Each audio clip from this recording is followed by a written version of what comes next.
Assalamualaikum warahmatullahi wabarakatuh. Waalaikumsalam warahmatullahi wabarakatuh.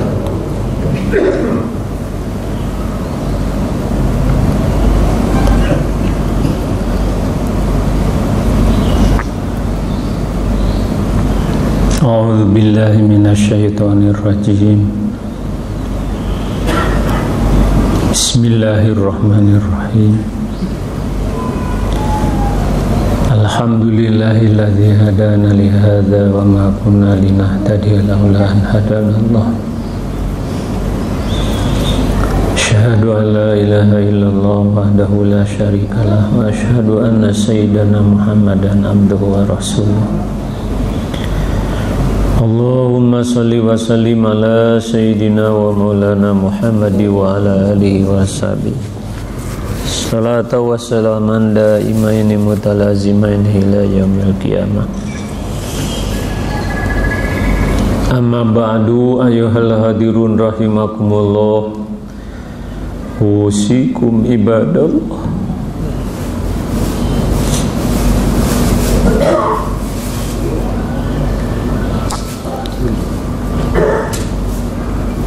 Wa iyaya bitaqwallah faqad fazal muttaqun. Qala Allah ta'ala fi kitabihil karim. A'udzu billahi minasyaitonir rajim. Bismillahirrahmanirrahim. Ya ayyuhan nasu inna khalaqnakum min dzakari wa unsa wa ja'alnakum syu'uban wa qabaila lita'arafu. Inna akramakum indallahi atqakum. Innallaha alimun khabir. Shadaqallahul adzim.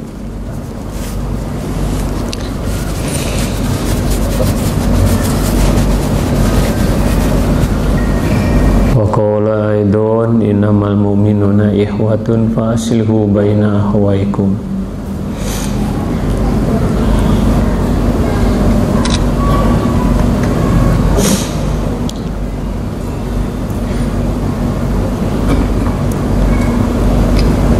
Pertama-tama kami haturkan banyak terima kasih kepada panitia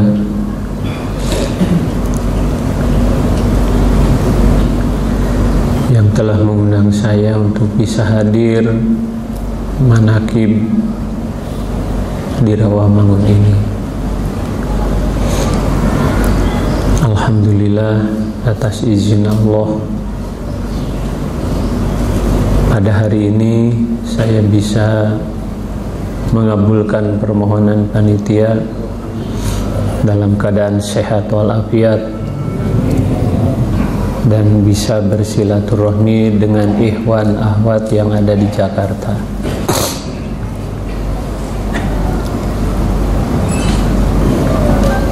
Mudah-mudahan barokah dari silaturahmi pada pagi hari ini kita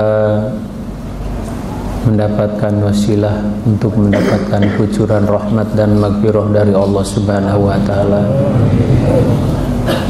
Dipanjangkan umur, dijauhkan dari malapetaka dunia akhirat, dimurahkan rizkinya oleh Allah untuk bekal ibadah kepada Allah Subhanahu wa taala. Amin. Terima kasih pula kepada seluruh ikhwan ahwat, baik yang dekat maupun yang jauh, yang sama-sama meluangkan waktu hadir di manakiban ini. Mudah-mudahan segala pengorbanan, kebaikan Bapak dan Ibu sekalian diterima Allah Subhanahu wa taala dan dibalas dengan imbalan yang berlipat ganda dunia maupun akhirat. Amin.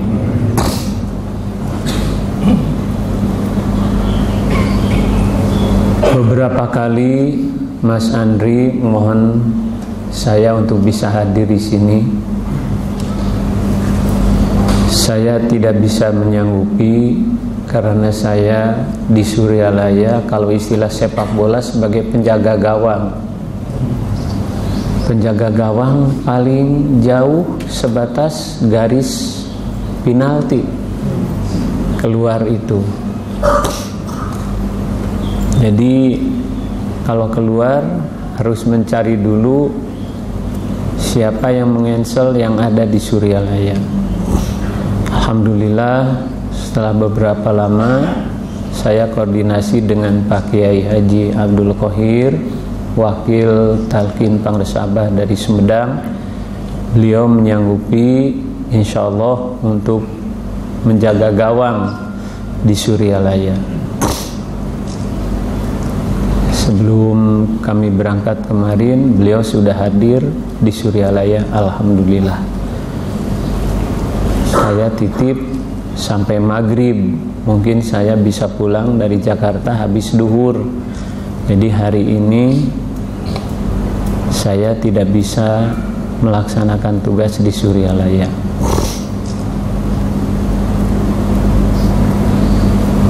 Jadi saya bisa bersilaturahmi pada pagi hari ini, pada siang hari ini di Jakarta. Wasilahnya karena Suryalaya. Kalaulah saya tidak di Suryalaya, tidak mungkin bertemu dengan Mas Andri, dengan Pak Kiai Wahbi, dengan ikhwan-ikhwan yang ada di Jakarta. Ini hikmahnya Suryalaya.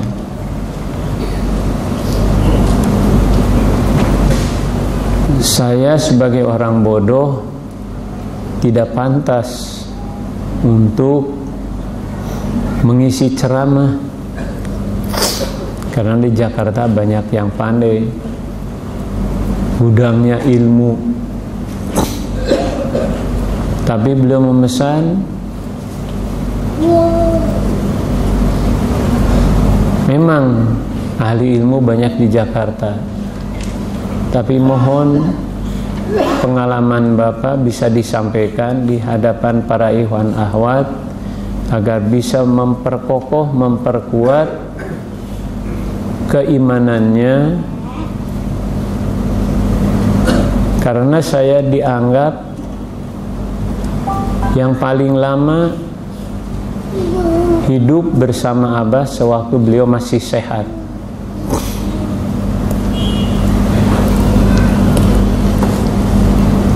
Orang tua saya belajar mengamalkan tarekatnya dari zaman Pangresabah sepuh.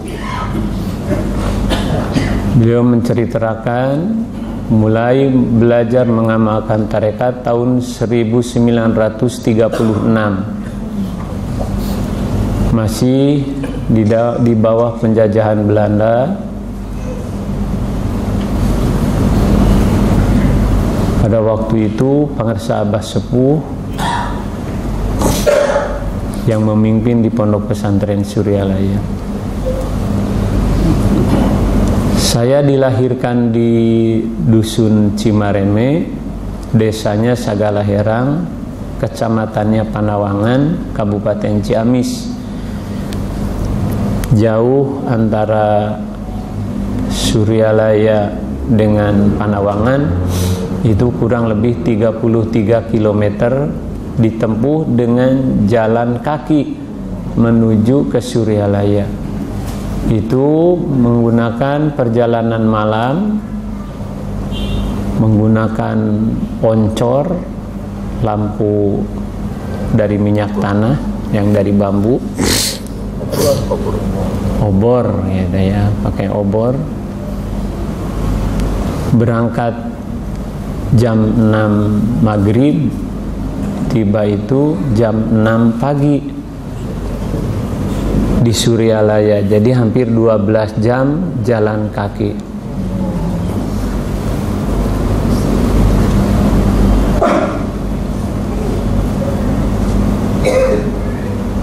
Setelah saya menamatkan sekolah dasar kelas 6 tahun 61, saya nggak bisa melanjutkan ke sekolah menengah lanjutan karena orang tua tidak mampu untuk menyekolahkan ke SMP, karena waktu itu SMP baru ada di tingkat kabupaten.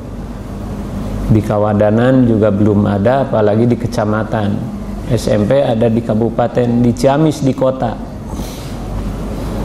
Biaya hidup di kota dengan di kampung beda, maka saya tidak bisa melanjutkan.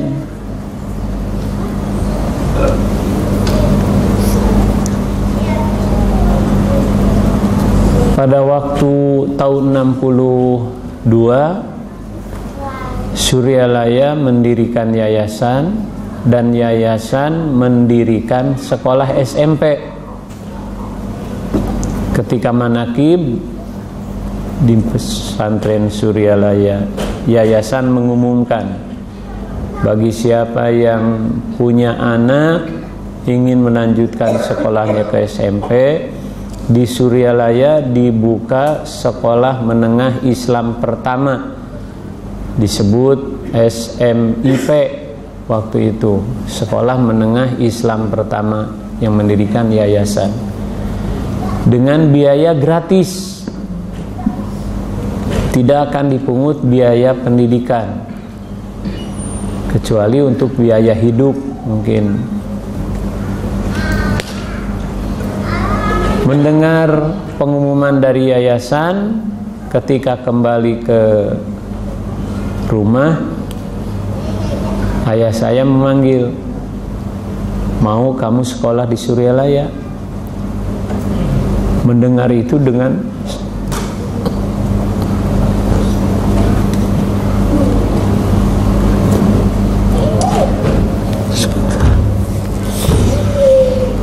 senang hati,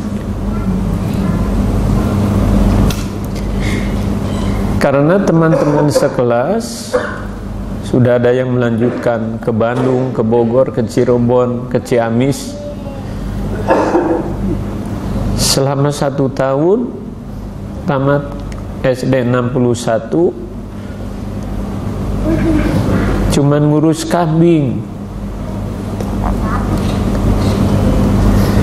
Begitu ditanya, mau kamu sekolah di Suryalaya? Saya merasa terharu dan disambut dengan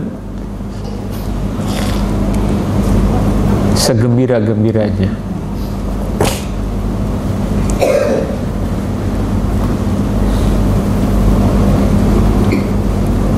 Dari saat itulah saya dititipkan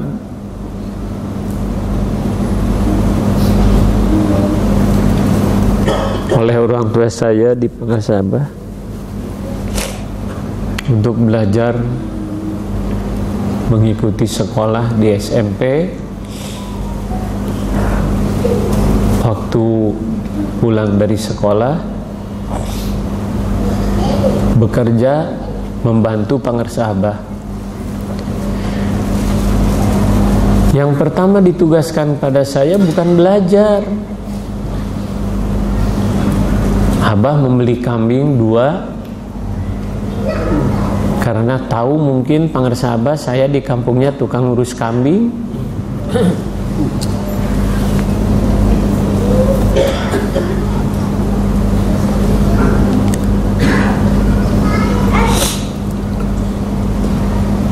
Udah kamu pelihara kambing,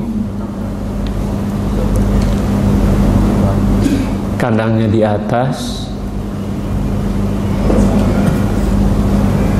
kurang lebih jarak ya 100 meter mungkin dari madrasah ke kandang di atas.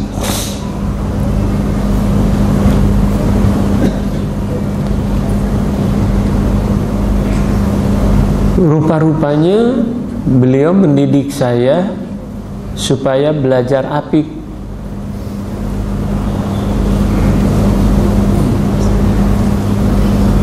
Karena memang saya bukan orang baik, termasuk anak yang nakal. Sehingga ibu saya pernah bicara dengan bahasa Sunda sambil marah, sugan siama lain waraheun aing.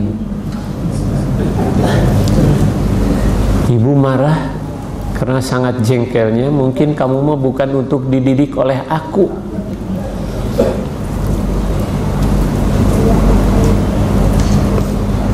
Ketika ngambil rumput di kampung untuk ngurus kambing,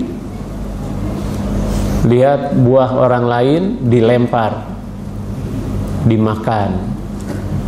Kalau lagi nyabit, di bawah ada tanaman mentimun, ada buah mentimunnya, diambil, dimakan.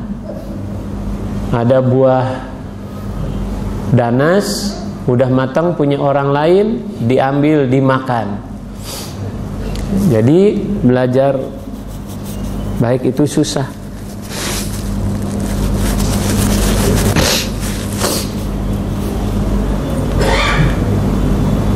Begitu disuruh memelihara kambing oleh Pangersa Abah, musim itu musim kemarau, susah mencari rumput. Ada pohon nangka orang lain, diambil daun nangkanya.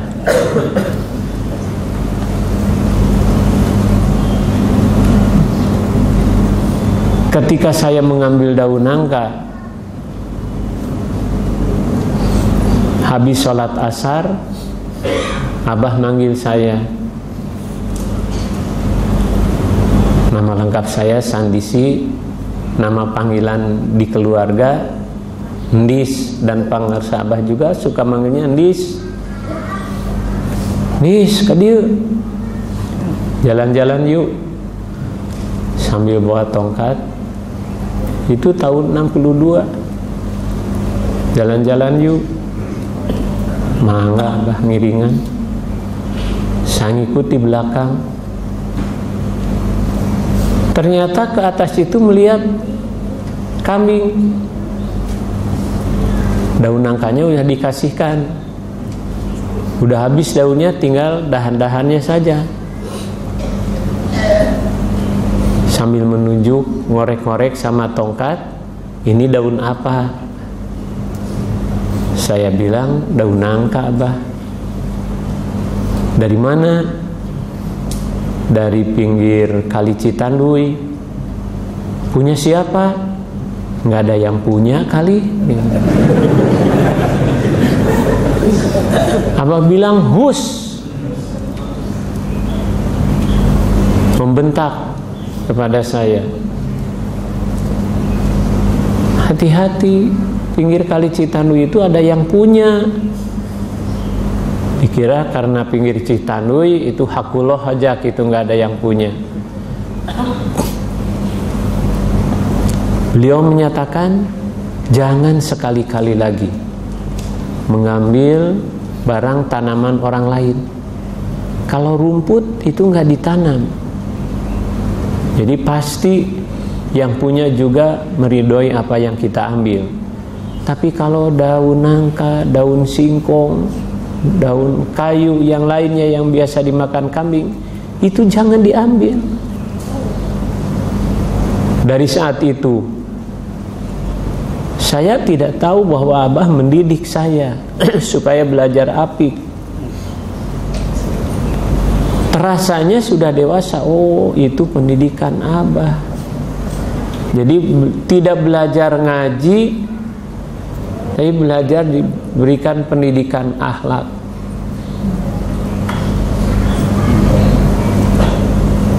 Mengambil barang orang lain, buah barang lain, itu termasuk haram.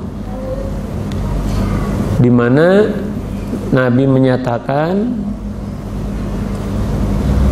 la yadhulul jannata hatta lahmun wa damun nabata ala suhtin.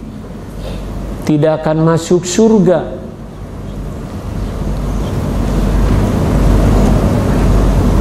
sehingga dia memakan barang-barang yang diharamkan Allah Subhanahu wa ta'ala. Dagingnya, darahnya dibesarkan dengan barang-barang yang haram. Jangan mengharapkan masuk surga. Dari sejak itulah saya belajar memperhatikan diri.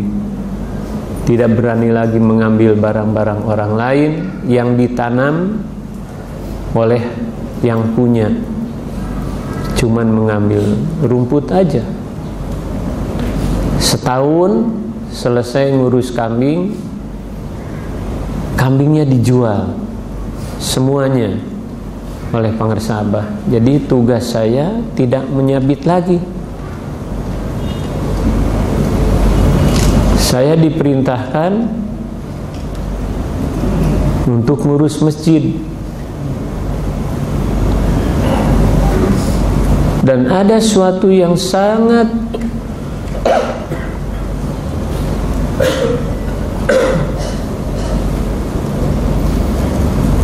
merubah akhlak yang jelek menjadi akhlak yang buruk.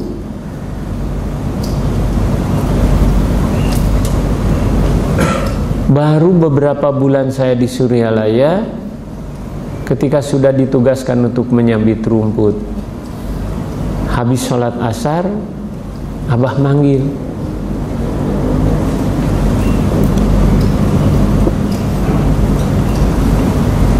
menyuruh yang lain, coba Sandisi panggil, datang ke sini. Begitu masuk di madrasah, pintu sebelah utara, tetap pintu madrasah dari barat dan utara sampai sekarang juga. Posisi pintunya semacam itu. Ketika saya masuk, Abah duduk di sebelah selatan barat, posisinya beliau duduk di sana, menghardik saya dengan suara yang keras sekali.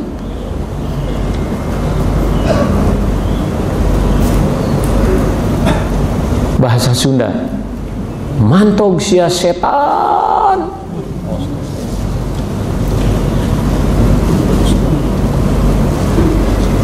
Dengan nada yang sangat melekingsu. 3 kali suaranya kedengaran oleh yang ada di luar. Mantog sia setan.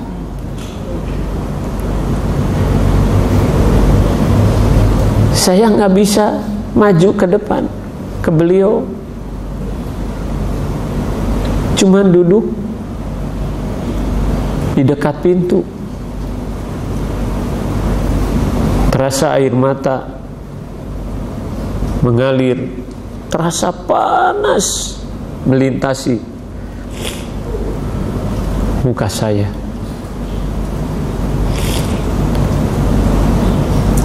Ketika sudah selesai, saya nggak berani musafahah kepada beliau, keluar. Di luar rupanya ada yang memperhatikan, sepuh pegawai di dapur,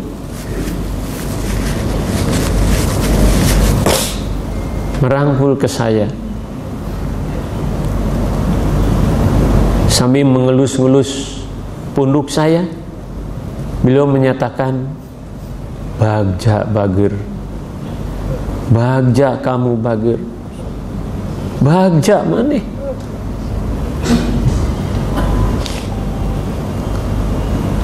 Saya orang bodoh, kenapa bilang bagja? Saya diusir oleh Abah.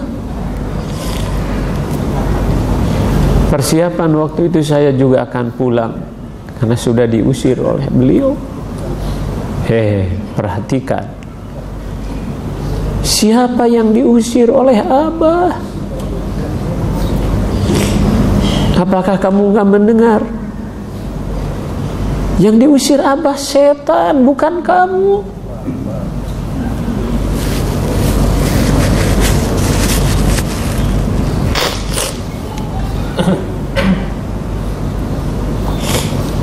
Orang dapur pada mendengar, saya mendengar dengan jelas. Perhatikan, mantog sia setan, bukan kamu. Setan yang ada di diri kamu, yang selalu mendekap kamu untuk berbuat akhlak yang jelek. Diusir oleh Abah. Sejak itulah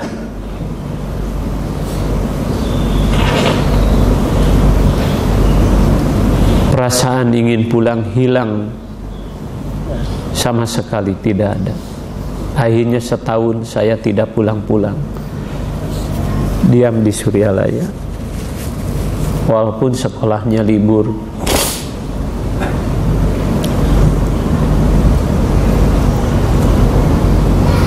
Terungkap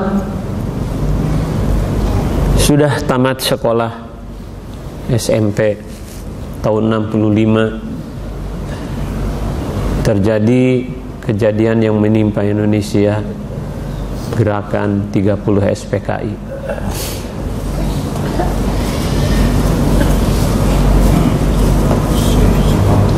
Sehingga sekolah menjadi 1,5 tahun kalau nggak salah itu. Banyak kawan yang minta keluar melanjutkan ke Bandung untuk meneruskan setelah tamat SMP. Tapi kebetulan lagi di Suryalaya mendirikan pendidikan guru agama PGA waktu itu. Jangan. Ada yang menasihati, mari kita teruskan saja di sini, ada PGA di sini. Lanjutan dari SMP ke pendidikan guru agama 6 tahun. Akhirnya saya mengikuti nasihat dari yang lain, meneruskan di Suryalaya, tidak keluar karena mengingat biaya kalau keluar besar juga, orang tua tidak mampu. PGA tamat tahun 69.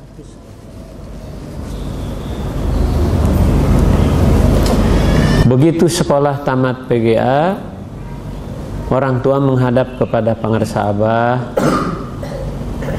"Abah, anak saya sudah selesai sekolahnya PGA di sini 6 tahun. Mohon izin, mau dibawa pulang. Karena kasihan di kampung banyak anak-anak yang nggak ada yang belajar mengajar ngaji Quran, maksanya untuk mengajar anak-anak kecil sehingga anak-anak nggak bisa baca Quran." Pangarsa Abah mempertahankan, biarkan 1 tahun lagi. 1 tahun dijalani, sudah 1 tahun menghadap lagi kepada Abah. "Bah, sudah 1 tahun, biarkan 1 tahun lagi." Ditambah terus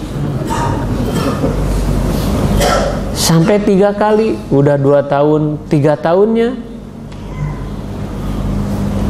sudah 1 tahun lagi, Abah. Biarkan aja di sini.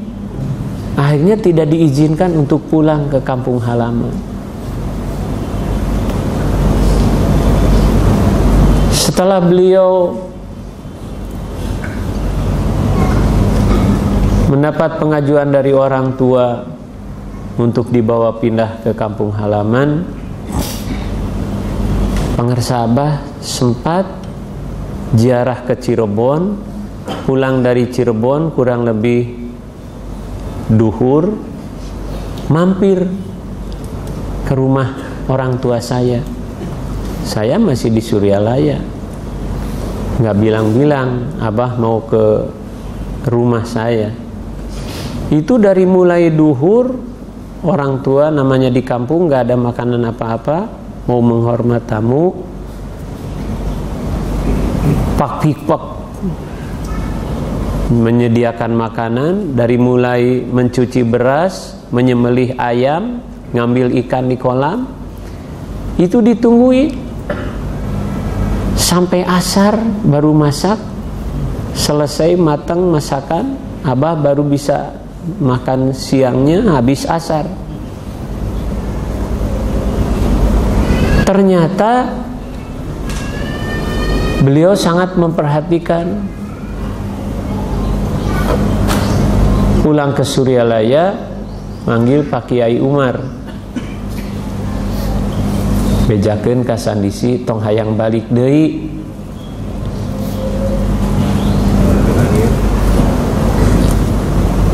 nggak bilang apa-apa, yang penting jangan kembali lagi ke sana.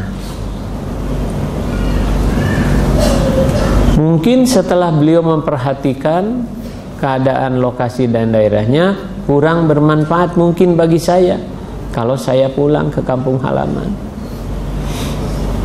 Akhirnya orang tua karena kekeh hayang pindah balik lagi ke kampung halaman untuk mengajar anak-anak, rencananya mau mendirikan madrasah.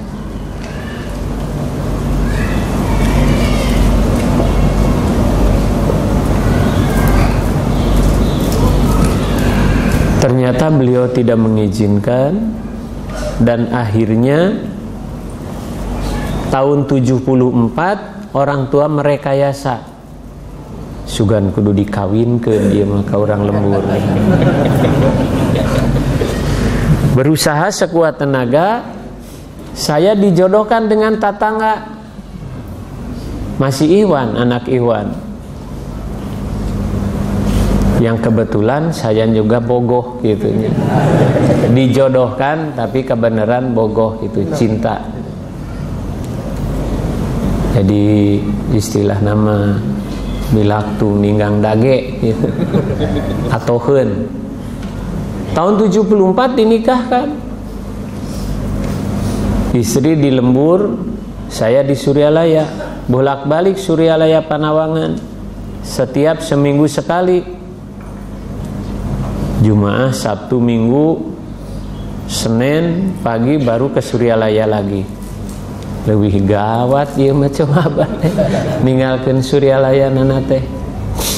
Akhirnya begitu saya nikah baru beberapa bulan, Abah ngomong bahwa pindah ka dieu bojo teh.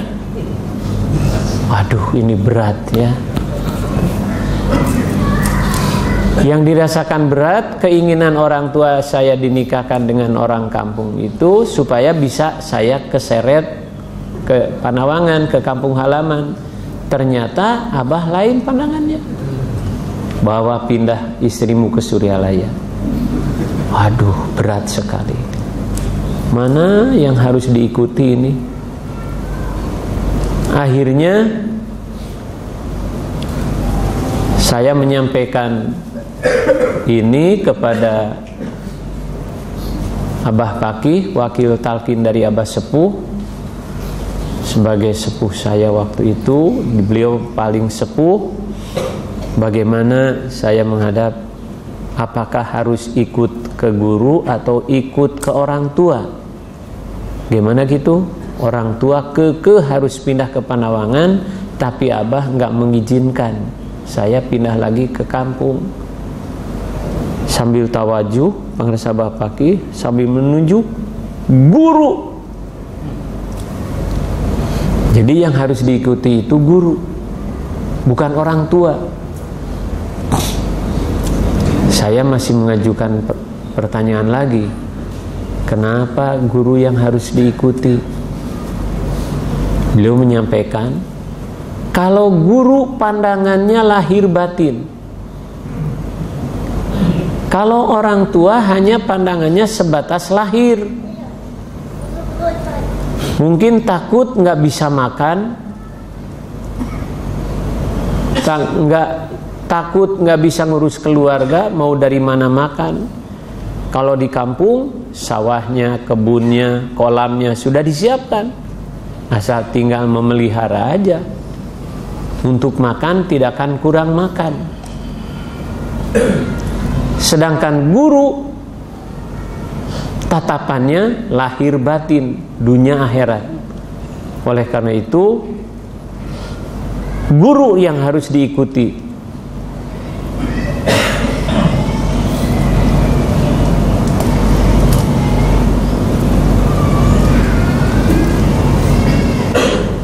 Akhirnya keputusan itu saya ambil dan terus menetap di Suryalaya. Dan kebetulan istri saya itu menjadi guru negeri di SD. Waktu itu diangkat Inpres tahun 75. Sedangkan peraturan presiden menyatakan sebelum 4 tahun tidak bisa pindah. Menghadap lagi kepada Abah. Bah, ada peraturan presiden bahwa guru yang negeri yang diangkat Inpres tahun 75 itu tidak bisa pindah kecuali sudah 4 tahun. Ini baru 1 tahun juga belum.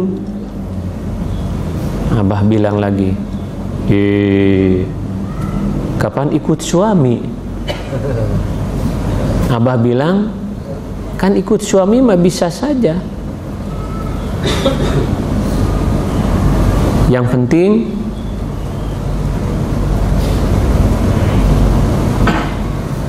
bawa aja surat ini, nanti berikan kepada Pak Yoyo di Kawali. Beliau sebagai Kandep Dikbud dulu mah di kecamatan. Begitu surat ditulis langsung oleh Pangresa Abah, saya bawa sampaikan ke Pak Yoyo. Begitu dibaca, wah ini tugas berat. Tapi ini tugas dari guru.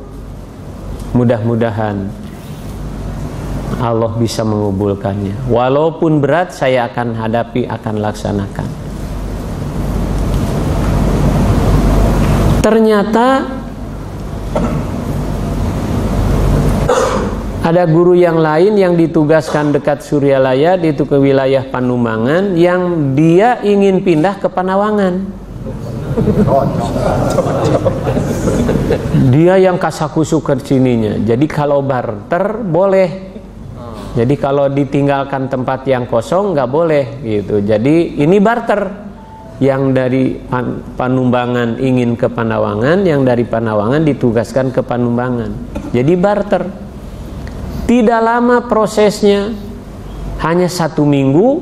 Begitu 1 minggu mengajukan surat dari Pangresa Abah ke Pak Yoyo, hari Sabtu sudah ada panggilan. Ibu hari Senin harus sudah masuk di wilayah Panumbangan. Ini surat tugasnya.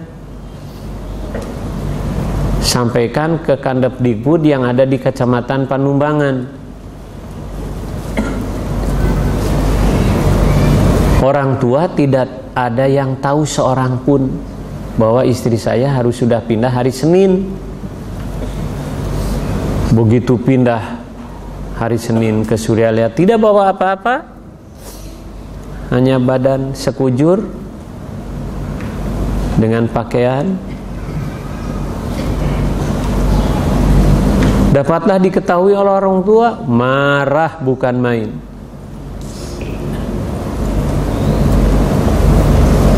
Tapi akhirnya sebelum itu Abah Paki juga sudah menyampaikan, biarkan orang tua marah, nanti juga pasti akan ikut semuanya gitu. Mengikuti apa yang ditunjukkan oleh Pangresa Abah. Padahal Ikhwan sudah lama, dari tahun 36 khidmat ke Pangresa Abah. Ada tugas dari Abah, kok bisa meleset begitu orang tua? Karena tidak sadar mungkin ya. Yang akhirnya sampai 3 tahun baru sadar orang tua. Selama 3 tahun walaupun datang manakib ke Suryalaya, tidak mampir ke tempat kediaman saya. Orang tua itu tidak mampir. Akhirnya setelah 3 tahun baru menyadari bahwa ini tugas dari Abah. Akhirnya orang tua merelakan apa yang ditugaskan oleh Abah.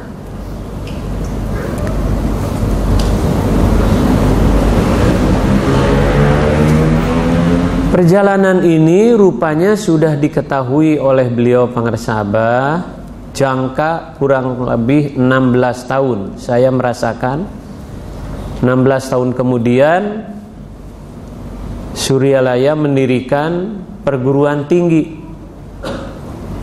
tahun 86. Pada waktu itu saya tahun 70 ditahan, tidak boleh pulang.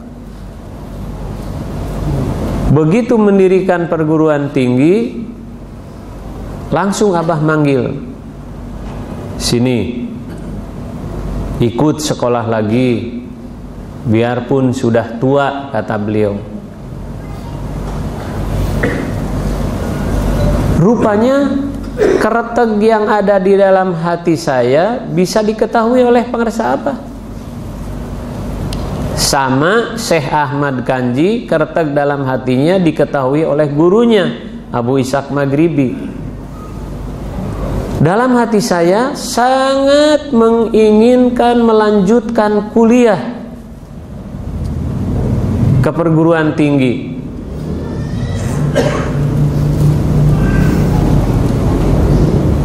Tapi biaya tidak ada. Sekolah PGA sampai PGA saja sudah alhamdulillah karena di Suryalaya. Mungkin Abah sudah mengetahui kereteg hati saya ingin melanjutkan sekolah ke perguruan tinggi.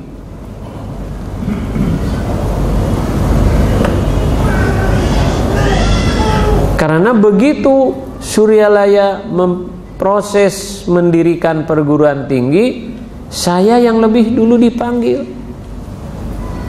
Sekolah deinya keun we geus kolot ge. Sekolah lagi ya, walaupun biar sudah tua. Sudah anak 3 saya waktu itu. Ngiringan Abah. Dan itu saya sangat merasa gembira. Oh, ini baru sadar. Abah menahan saya nggak boleh pulang, karena kalau pulang ke kampung halaman tidak mungkin bisa meneruskan kuliah. Ini ada di Suryalaya, perguruan tinggi didirikan oleh Abah juga. Mungkin Abah sudah menjawab pertanyaan saya. Abah gerek ngadegin perguruan tinggi, hayang kuliah matong hararese gitu. Artinya di Suryalaya mau didirikan perguruan tinggi. Alhamdulillah saya mengikuti kuliah sebagai mahasiswa yang pertama di Latifah Mubarakiyah, dan akhir kuliah tahun 91 di wisuda. Jadi selama 5 tahun mungkin di bangku kuliah. Karena waktu itu masih bergabung dengan IAIN, jadi belum berdiri sendiri menyelenggarakan ujian, harus mengikuti ke induknya, tidak bisa menyelenggarakan ujian sendiri.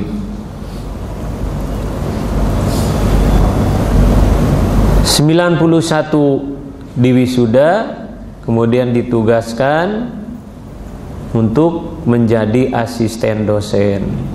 Abah bilang bantu, dari itu mah dosen di Bandung,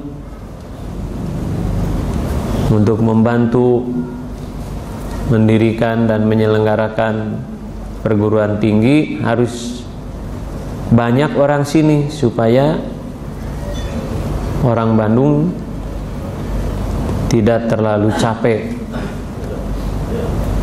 Akhirnya saya difungsikan,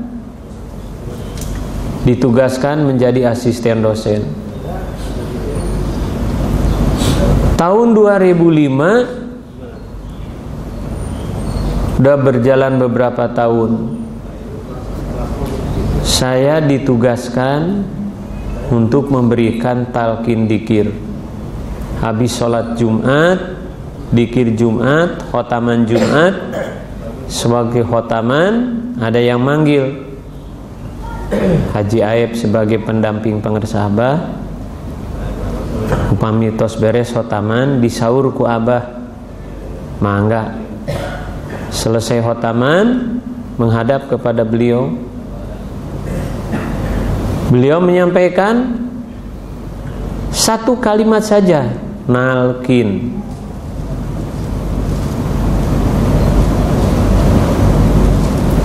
Begitu beliau menyebutkan nalkin, rasa badan saya terbakar karena mendapatkan tugas yang suci tapi sangat berat.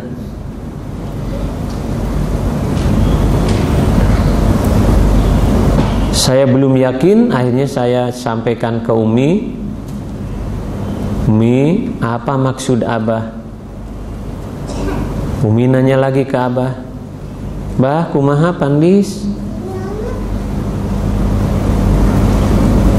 Abah ngangkat wakil untuk nalkin. Abah hanya menganggukkan kepalanya. Oh iya, Pandis ditugaskan untuk memberikan talqin dzikir, diangkat sebagai wakil talqin. Dari sejak itulah mengajar di kampus karena terganggu. Begitu mau mengajar sudah ada tamu lagi,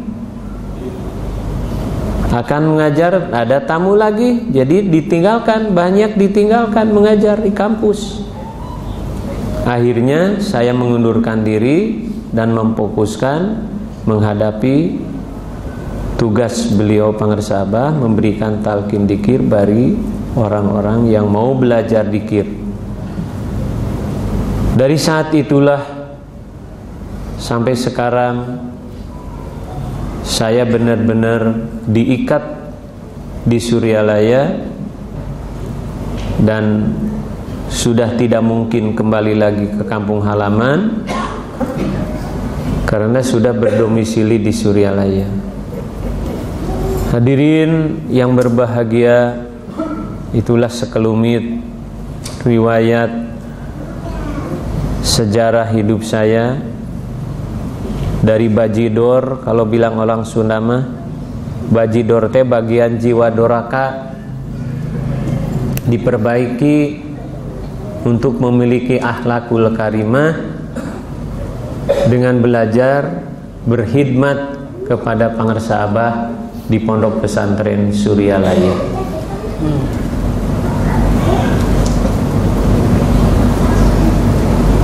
Saya belajar mengamalkan thariqah ketika usia 18 tahun, masih di PGA. Karena waktu di SMP beliau belum memberikan izin untuk ikut talqin nanti. Padahal usia sudah lewat 15 tahun. Ternyata usia 18 tahun saya baru diizinkan ikut talqin.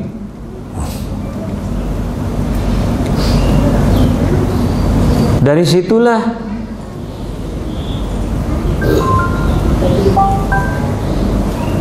di daerah-daerah yang dekat dengan Suryalaya banyak yang mendirikan manakib.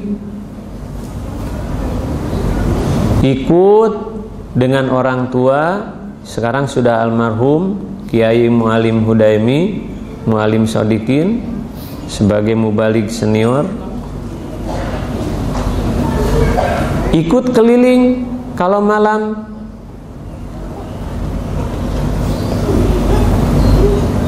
khidmat manakib. Dari sanalah kita belajar untuk sedikit-sedikit menyampaikan di dalam khidmat ilmiah manakib.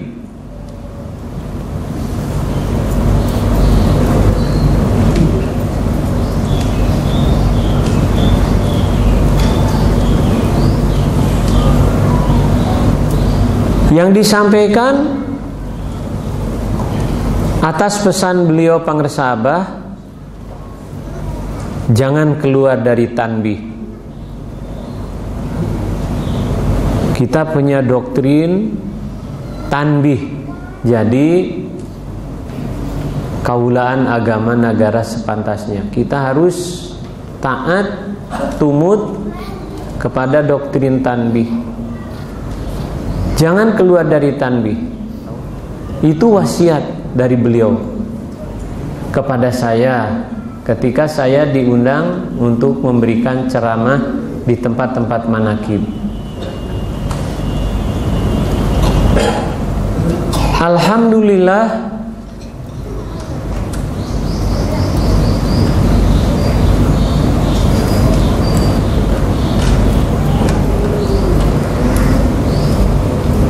sampai saat ini bukan karena bisa, tapi karena izin dan rahmat Allah, kemudian barokah dari beliau pangarsa Abah. Sehingga suatu ketika ada ikhwan dari Tasik mau syukuran hitanan cucunya.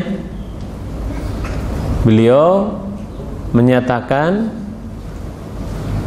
di hadapan Abah mau syukuran selamatan hitanan cucu, mau mengadakan pengajian. Mohon maaf, mohon izin dari Abah, saya mau mengundang Pak Kiai Haji Abdul Gaos. Abah bilang, tong aos atuh sandi siwae nu deukeut. Eta mah meunang Abah.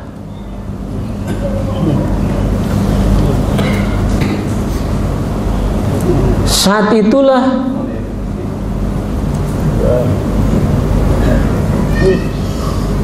ibu yang serencana mengundang Pak Kiai Haji Abdul Gaos datang ke rumah saya menyampaikan, atas izin Abah salira diulem pangaosan syukuran pun incu di Nararaga Hitanan untuk hadir di Tasik. Abah bilang, menceritakan dia, tong aos satu udah sibuk, aos mah cenah gitunya. Sandi siwae menang Abah, sandi sima jeunan Abah. Ini yang saya merasakan makin terbebani.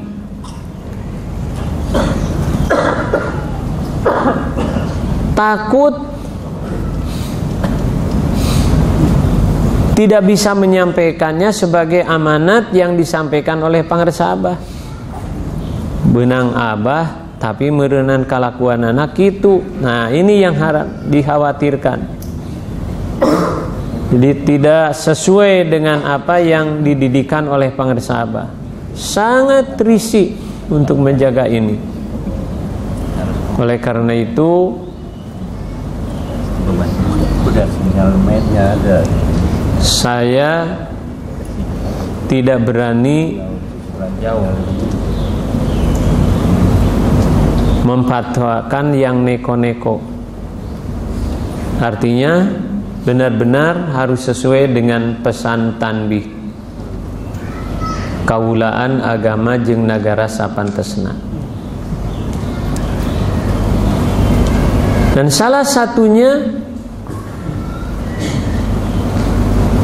kita semua sebagai ikhwan akhwat yang sedang belajar mengamalkannya, mengharapkan supaya disampaikan oleh Allah melalui mursyid kita untuk menjadi rijal menurut pandangan Allah. Rijal menurut pandangan Allah artinya lelaki yang dipandang oleh Allah bukan melihat jenis kelamin. Walaupun bapak-bapak jenis kelaminnya disebut laki-laki, tapi kalau dirinya malas untuk beribadah, malas dzikir, malas belajar, malas segala-galanya, itu bukan rijal menurut pandangan Allah, bukan lelaki menurut pandangan Allah, tapi itu dianggap perempuan.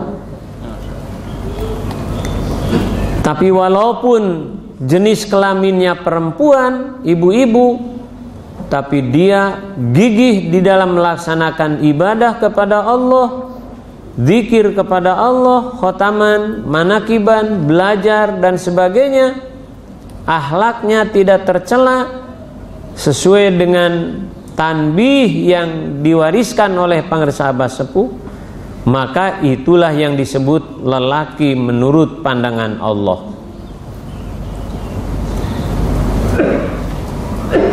Di Quran An-Nur ayat 37 Allah menjelaskan, Bismillahirrahmanirrahim, Rijalun la tulhihim tijaratun wala bay'un an zikrillah wa iqamis salati wa ita'iz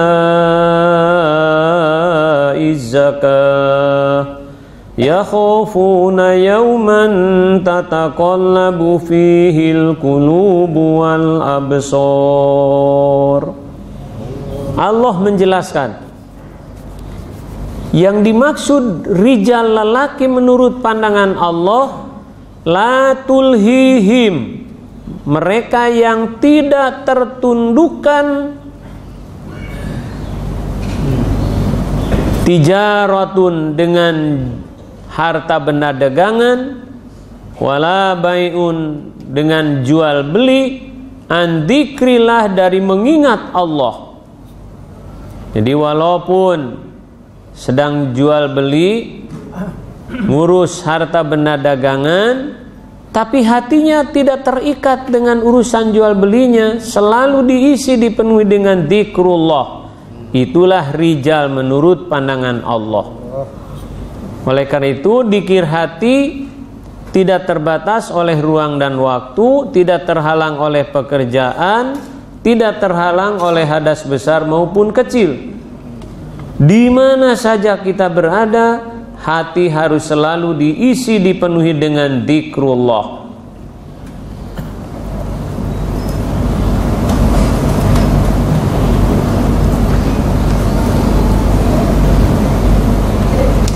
Demikian pula di surat Al-Munafikun ayat 9 Allah menjelaskan, Ya ayyuhalladzina amanu la tulhikum amwalukum wala auladukum an zikrillah wa man yaf'al dzalika faulaika humul khasirun. Hei orang yang beriman, la tulhikum, janganlah kamu tertundukkan, amwalukum dengan harta bendamu, wala auladukum dan dengan keluargamu, an dzikrillah dari mengingat Allah. Wa may yaf'al dzalik faulaika humul khasirun.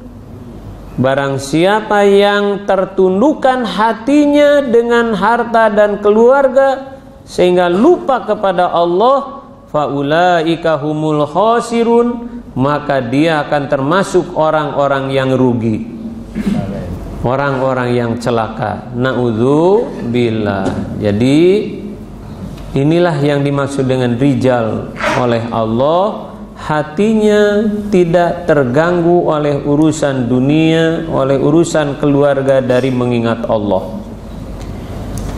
Wa iqamis shalah, dirinya tidak terganggu oleh urusan dagangan dan jual beli dari mendirikan sholat, di mana waktunya sudah tiba untuk menjalankan ibadah sholat, dagangannya, jual belinya ditinggalkan menuju untuk mendirikan sholat. Jadi sholat yang termasuk salah satu amal yang dicintai Allah adalah tepat awal waktu sholatnya. Jadi jangan mengulur waktu sholat.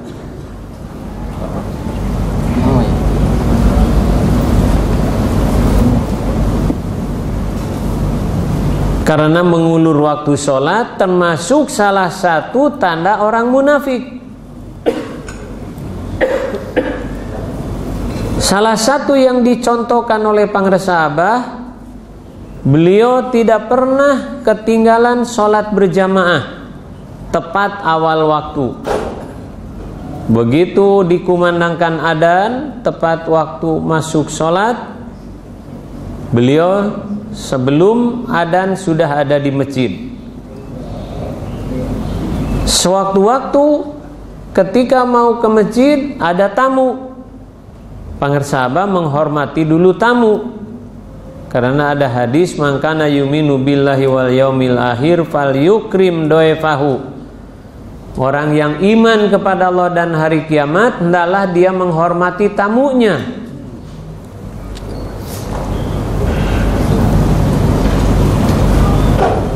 Ketika menghormati tamu, adzan sudah selesai, sunat qobliyah sudah dimulai. Pangersaba masih menghadapi tamu. Karena santri sudah dilatih mendirikan sholat tepat awal waktu, begitu sholat sunat selesai, iqomah yang ada langsung qomat. Pangersaba belum ada. Begitu santri sudah masuk menjadi imam, abah ke masjid, beliau mengikuti jadi makmum di belakang. Jadi tidak ketinggalan berjamaahnya. Ketika beliau sudah di kursi roda, saya yang imam sholat duhur, sholat asar, beliau pun mengikuti berjamaah di belakang. Jadi sholat yang sangat dicintai Allah tepat awal waktu berjamaah di masjid. Jadi orang-orang yang disebut rijal tidak pernah mengabaikan ibadah sholat. Wa ita'iz zakah, orang-orang yang dimaksud dengan lelaki oleh Allah tidak mengabaikan perintah zakat. Di mana tadi sudah disampaikan bahwa di sini sudah dibangun bank syariah, BMT ya. Nah, inilah untuk memajukan ekonomi. Di mana sudah berhasil. Jangan menyepelekan zakat. Kita yang sudah mampu dan sudah sampai kepada nisab, jangan menyepelekan zakat. Alhamdulillah, bagi para ikhwan akhwat yang tadinya enggan mengeluarkan zakat, ada salah satu ikhwan dari Bandung, Linggar Bandung, orang paling kaya. Dia sangat benci kalau ada yang mengatakan urusan zakat. Begitu belajar mengamalkan dzikir, beliau memerintahkan kepada seorang ustadz agar untuk mengurus harta kekayaannya untuk diperhatikan keluarkan zakatnya. Inilah yang dimaksud dengan lelaki Allah. Dan yang terakhir, Allah menjelaskan yang dimaksud laki-laki oleh Allah, ya khafuna yauman tataqallabu fihil qulubu wal absar. Mereka merasa takut ketemu dengan satu hari di mana hari itu terjadi gejolak hati dan mata, yaitu ketika ajal datang, khawatir hatinya lupa kepada Allah. Orang yang lupa hatinya kepada Allah dinyatakan kufur oleh Allah. Di mana roh keluar dari jasad, hatinya masih lupa kepada Allah, dinyatakan kufur oleh Allah, roh kita tidak akan diterima oleh Allah. Oleh karena itu, mereka selalu memperhatikan hatinya, khawatir di waktu ajal datang, ruh keluar dari jasad, hati masih lupa kepada Allah.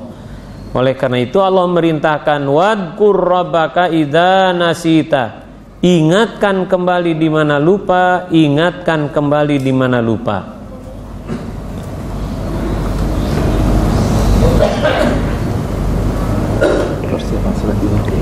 Inilah yang disampaikan Allah untuk diperhatikan. Maka Syekh Ahmad Kanji diakui sebagai muridnya Tuan Syekh dan diantarkan menjadi pangkat rijal menurut pandangan Allah.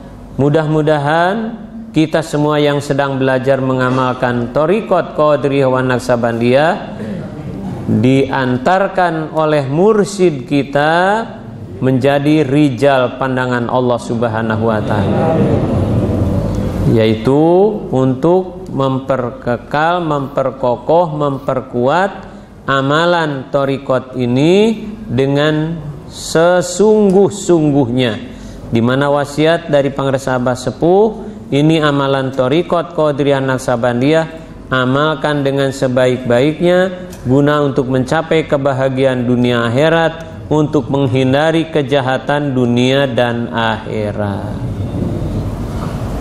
Mohon maaf, sekian saja mungkin yang saya dapat sampaikan. Walaupun tidak berkenan di hati Bapak dan Ibu sekalian, mudah-mudahan sekali lagi kita terus bisa istiqomah mengamalkan Thariqat Qadiriyah Naqsabandiyah Pondok Pesantren Suryalaya, dan mudah-mudahan kita diakui sebagai murid beliau oleh Pangresabah Anom. Amin. Amin.